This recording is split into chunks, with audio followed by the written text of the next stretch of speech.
Hey guys, আমি প্রিয়াঙ্কা। তো চলে এলাম আর একটা শর্টস ভিডিও নিয়ে।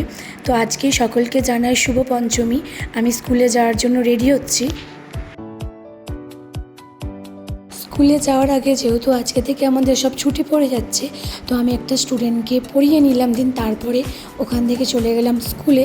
তো আজকের ভিডিওটা সকলে দেখো, আশা করছি ভীষণ ভালো লাগবে। তো স্কুলের কিছু মুহূর্ত সকলের সাথে শেয়ার করলাম। তো লেটস গো।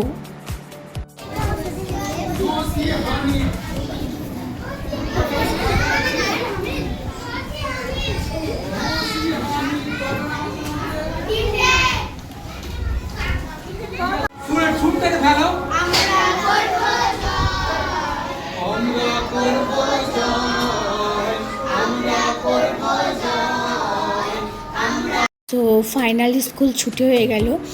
তো যেহেতু অনেক দিন ছুটি থাকবে, তো স্টুডেন্টদের সাথে আজকের দিনটা একটু ভালোভাবেই কাটালাম। মনে হয় কাজ যখন করি মনে হয় যেন আজকে যেন ছুটি পাই, কিন্তু যখন আবার 8-9 দিন একসাথে ছুটি পড়ে না, তখন মনটা খুব খারাপ হয়ে যায় যে কবে স্কুলে ফিরবো, কবে কাজে ফিরবো। তো সকলকে জানাই শুভ পঞ্চমী, সকলের পুজো ভালো কাটুক। তো টাটা গাইস।